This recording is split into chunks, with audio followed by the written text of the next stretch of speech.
तो ये था लैंडस्लाइड जोन जहाँ पे थोड़ी देर पहले ही लैंडस्लाइड हुई है।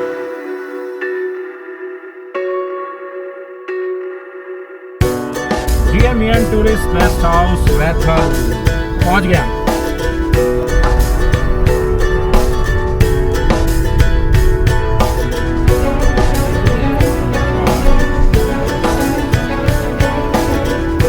हेलो ट्रैवल लवर्स, कैसे हैं आप सब? I hope you are doing well and feeling great. दोस्तों, मैं विपिन स्वागत करता हूं आपका मेरे YouTube channel Roaming Reflections by VK पर। डेस्टिनेशन जो मैं कवर करने वाला हूं आज वो है रैथल। रैथल भी मानेरी की तरह एक छोटा सा गांव है, लेकिन थोड़ा सा और खूबसूरती में मानेरी की भी कोई कमी नहीं है। लेकिन हर जगह की अपनी एक स्पेशलिटी होती है, एक अपनी खासियत होती है। यहाँ भागीरथी का व्यू बहुत अच्छा है और रैथल में जो व्यू है वो प्रकृति का इससे थोड़ा सा और बेटर है, जैसा हमें बताया है GMVN वालों ने। तो अब हम आगे की तरफ बढ़ रहे हैं। और दोस्तों, रैथल जाने के लिए रूट बहुत ही सिंपल है। आपने दिल्ली से जाना है हरिद्वार, ऋषिकेश, चंबा, उत्तरकाशी और वहाँ से मात्र 28 किलोमीटर की दूरी पर आप पहुँचेंगे रैथल। दोस्तों, ये वीडियो मेरी मॉनसून ट्रिप सीरीज़ का तीसरा पार्ट है। पहले के 2 पार्ट का लिंक डिस्क्रिप्शन में या आई बटन पे क्लिक करके आप देख सकते हैं। दोस्तों, रोड ट्रिप का असली मज़ा तब आता है जब रास्ते थोड़े चैलेंजिंग हो जाएं। नैरो माउंटेन ट्रैक्स पर गाड़ी चलाना एक एडवेंचर से कम नहीं होता, क्योंकि हर मोड़ कहीं ना कहीं नीचे गिरती नदियों की झलक दिखाता है। मॉनसून का कमाल देखने लायक होता है। मॉनसून में पहाड़ों का सीज़न देखने लायक होता है। बांज और पाइन के पेड़ों के पत्तों पर गिरती हुई बूंदें नज़र आती हैं, जो एक म्यूज़िकल रिदम क्रिएट करती हैं। हमारी प्लेलिस्ट में स्लो इंक्रीमेंटल म्यूज़िक चल रहा है, जो दृश्यों के साथ परफेक्टली ब्लेंड हो रहा है। कभी हमें बारिश का झोंका सीधा विंडस्क्रीन पर लगता है और हम विंडस्क्रीन विस्पर्स को तेज़ चलाते हुए गुजरते हैं। तो कभी शार्प टर्न्स पर बैकग्राउंड में ब्लूमिंग थंडरस्टॉर्म से एक्साइटमेंट डबल हो जाती है। जब आप मानेरी से रैथल की तरफ चलेंगे तो रास्ते में ये एक सुंदर सा ब्रिज आता है और मैंने पूछा कि इस जगह का नाम क्या है। यहाँ से पीछे कोई रास्ता जाता है जो कोई गांव में कनेक्ट होता है। रंधुणा उस गांव का नाम है। नाम में थोड़ा सा कन्फ्यूजन है। मैंने पूछा, उन्होंने यहाँ का थोड़ा सा एक्सेंट अलग है, तो जिस लैंग्वेज में वो बोल रहे थे उस अपने लोकल एक्सेंट में, कि मैंने कहा भैया ये ब्रिज कहाँ पे कनेक्ट होता है, तो उन्होंने कहा रंधुणा गांव है पीछे कोई 5 किलोमीटर। और ऑब्वियसली वो भी एक अच्छी जगह होगी जहाँ को आप अगर बहुत एक्स्ट्रा टाइम है तो एक्सप्लोर कर सकते हैं। मेरे पास तो फ़िलहाल लिमिटेड टाइम है, क्योंकि मुझे 2 दिन बाद वापस ऑफिस ज्वाइन करना है। और रैथल जाते टाइम ये एक जगह है जहाँ को जिस स्पॉट को आप एक्सप्लोर ज़रूर करना चाहेंगे। और पीछे मेरे भागीरथी नदी का व्यू है कुछ इस तरह। सामने एक सुंदर सा मंदिर है और मॉनसून वाइब्स यहाँ से बहुत ही अच्छी आती है। यहाँ थोड़ा समय बिताने के बाद अब समय था आगे बढ़ने का और हम चल दिए अपनी मंजिल की ओर, जिसका नाम है रैथल। बीच रास्ते में जो ये छोटा सा विलेज पड़ा था, वहाँ कुछ लोग बैठे हुए थे जिनसे मैंने बातचीत की थी और पता किया कि आगे रास्तों के क्या हालात हैं, क्योंकि मॉनसून में काफ़ी ज़्यादा लैंडस्लाइड पीछे भी हमने देखी थी और रास्तों में भी हमें काफ़ी जगह मिली थी। तो उन्होंने बताया रास्ता थोड़ा सा चैलेंजिंग हो सकता है, थोड़ा सा ध्यान से आप ड्राइव करें तो आप इजीली पहुंच जाएंगे। यहाँ जाने के लिए पहले हमें भटवाड़ी पहुंचना था और भटवाड़ी से लेफ़्ट टर्न रास्ता सीधा ऊपर पहुँचता है रैथल विलेज की ओर। तो चलते चलते फिर आगे हमें एक थोड़ा सा सेक्शन यहाँ मिला जहाँ सरकार ने थोड़ा और काम किया हुआ है जिससे लैंडस्लाइड ना हो। काफ़ी अच्छा काम गवर्नमेंट कर रही है।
यहाँ से रैथल 2 किलोमीटर दूर है और ये कुछ इस तरह के ब्यूटीफुल व्यूज़ यहाँ मिल रहे हैं।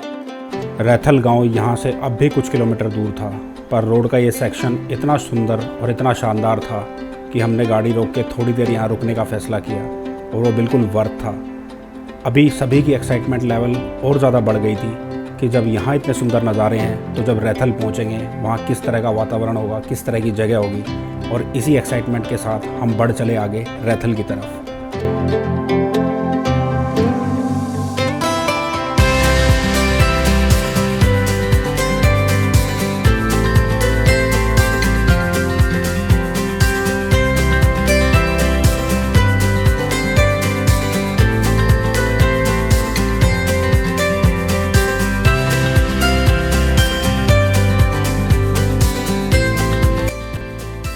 मंजिल से सुंदर रास्ते, ऐसा कोट आपने बहुत जगह सुना होगा। कई बार इस कोट को मैं भी यूज़ कर चुका हूँ, पर ये बात हकीकत है। वो क्यों हकीकत है? क्योंकि अभी मैं रैथल जा रहा हूँ, जो करीब करीब और 2 किलोमीटर बचा हुआ है। और ये रैथल का रास्ता है जो कुछ इस तरह का मेरे बैकग्राउंड में आप देख सकते हैं। और चारों तरफ का जो वैली व्यू है, उसके लिए शब्द मेरी डिक्शनरी में मुझे तो नहीं मिल रहे, क्योंकि सुंदर, ब्यूटीफुल, इससे बेटर और क्या बोलता आदमी, कमेंट बॉक्स में बताना। लेकिन ये जो जगह है ये अनमैच्ड है, मैं कहूँगा अनमैच्ड।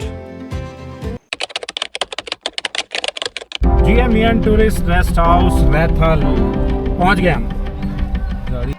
नहीं, गाड़ी अंदर लगाएंगे क्योंकि गाड़ी लगाने का रास्ता है वो जा रहा ऊपर रास्ता।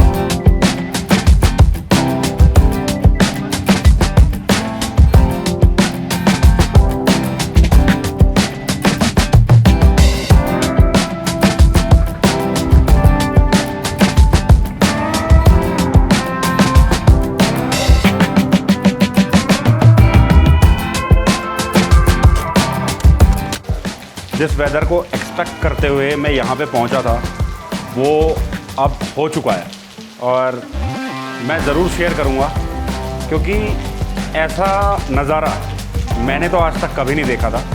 और मैं चाहूँगा आप भी मेरे साथ देखें और सब्सक्राइब करें रोमिंग रिफ्लेक्शंस बाय वीके को for these views. Let's see.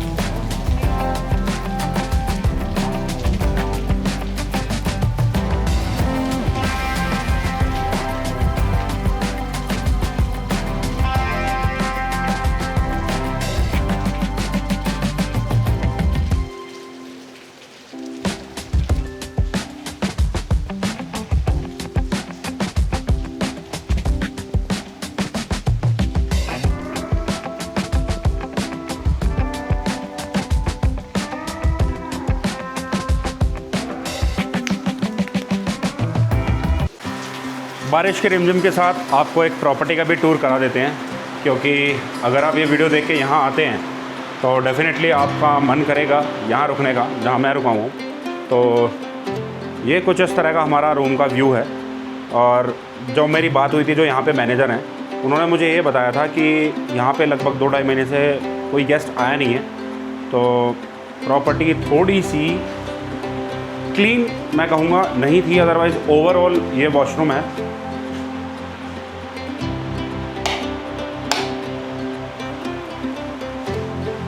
ये वॉशरूम है, वॉशरूम नीट एंड क्लीन है, जो मैं एक्सपेक्ट करता हूँ हमेशा GMBN से। और पूरा ओवरऑल जिसे कहेंगे कि अगर आप आएँ और रुकना चाहें तो बिल्कुल रुक सकते हैं। बहुत ज़्यादा लग्जरी एक्सपेक्ट मत करना बस, क्योंकि ये एक रिमोट लोकेशन है और बहुत ज़्यादा लग्जरी आप एक्सपेक्ट नहीं कर सकते यहाँ से, क्योंकि जो बेसिक नीड्स हैं वो यहाँ से सब आपको मिल जाएंगे। आपको खाना पीना और एक अच्छा साफ़ सुथरा रूम सब अवेलेबल होगा। बट उसके अलावा अगर आप कुछ भी एडिशनल रिक्वायरमेंट रखते हैं तो वो या तो अपने साथ जब आप यहाँ पे ट्रैवल कर रहे हैं लेके आएँ, otherwise there is no option.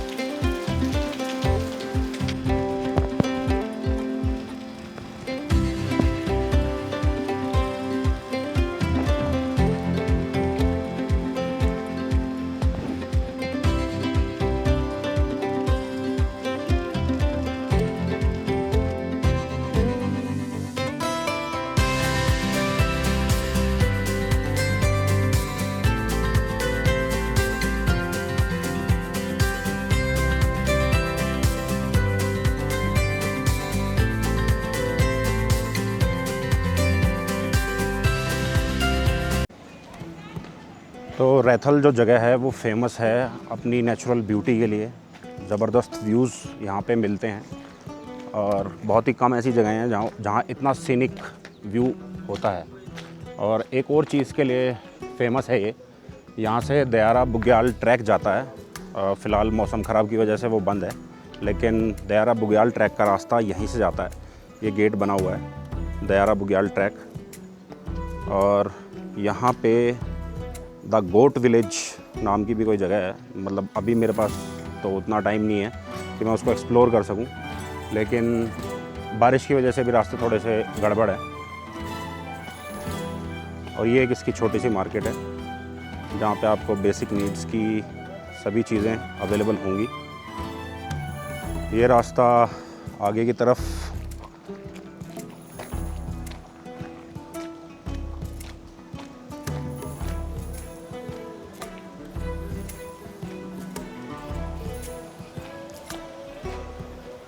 एक और अच्छा प्राइवेट ऑप्शन है यहाँ पे रुकने के लिए, जो स्काई होम स्टे के नाम पे है। ये भी बहुत अच्छी जगह बना हुआ है और वैली व्यू यहाँ से भी बहुत अच्छा आता है।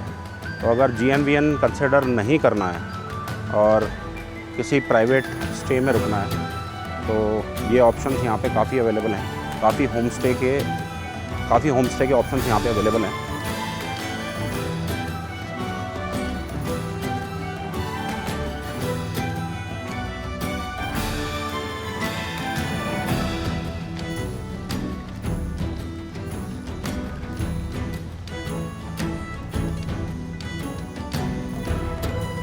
हल्की हल्की बारिश शुरू हो गई है और फ़िलहाल अब हमें यहाँ से निकलना है।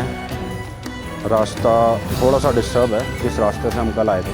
हमें किसी ने बताया यहाँ से एक दूसरा ऑल्टरनेट रूट है जो भटवाड़ी जाता है, फिर भटवाड़ी से आगे मानेरी और मानेरी से आगे फिर हम फर्दर चंबा के लिए निकलेंगे।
तो अभी हम मानेरी से निकले थे चंबा के लिए, लेकिन रास्ते में एक जगह गाड़ी को रोक दिया है।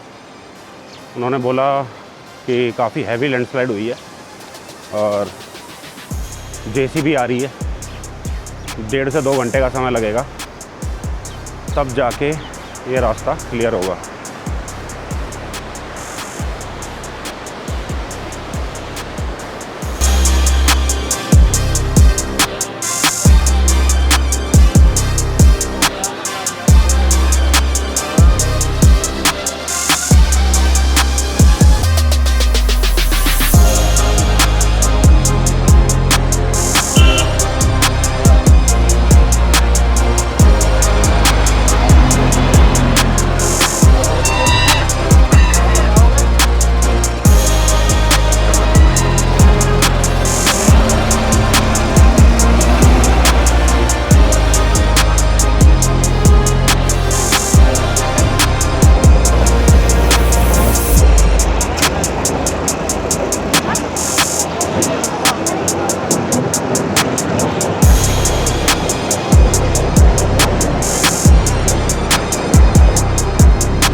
तो ये था लैंडस्लाइड जोन जहाँ पे थोड़ी देर पहले ही लैंडस्लाइड हुई है और JCB बहुत अच्छे से काम कर रही है।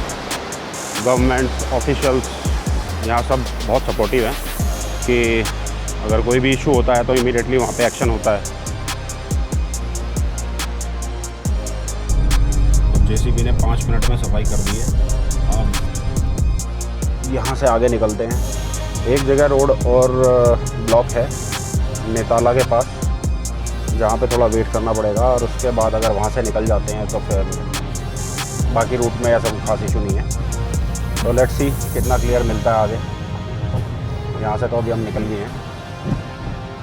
तो फ़िलहाल हम रुके हुए हैं, एक जगह का नाम है नेताला, और यहाँ पे आ रहे थे तब भी थोड़ा सा रोड डिस्टर्ब था, क्योंकि यहाँ पे कीचड़ और मिट्टी ऊपर से बह के आ रही है ज़्यादा बारिश की वजह से, और वही रीज़न है कि यहाँ पे गाड़ियाँ फंस रही हैं।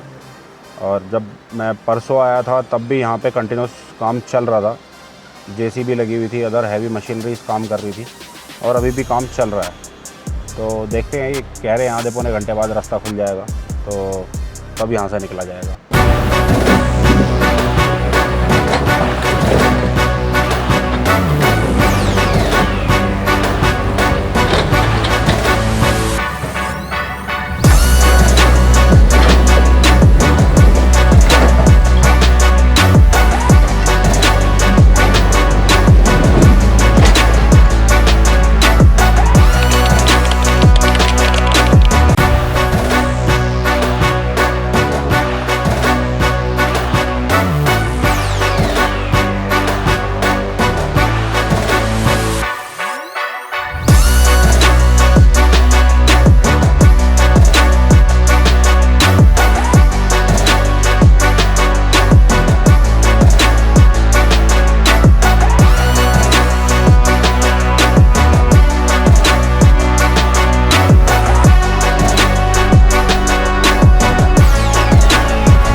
तो बहुत सारी ऑफ रोडिंग करने के बाद गाड़ी की भी हालत कुछ ख़राब है और हमारी भी हालत कुछ ख़राब है।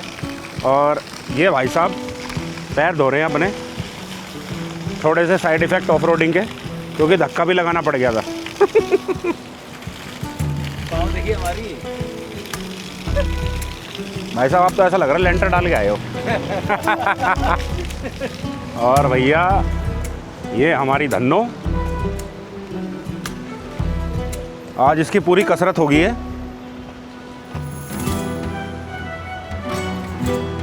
एक अच्छी बात हुई कि कोई टूट फूट नहीं हुई, अदरवाइज मामला बहुत रिस्की था आज।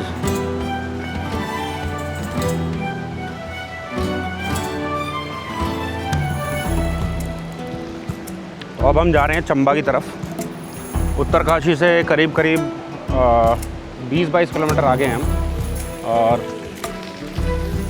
ये मेन हाईवे है NH-34 जो कनेक्ट करता है उत्तरकाशी को चंबा से और हरिद्वार ऋषिकेश से। आते टाइम हम दूसरे रूट से आए थे क्योंकि उस टाइम कुछ इशू था हाईवे पे, कोई लैंडस्लाइड वगैरह का इशू था, तो इस वजह से हम NH-34 को छोड़ के हमें एक दूसरा ऑल्टरनेट रूट लेना पड़ा था।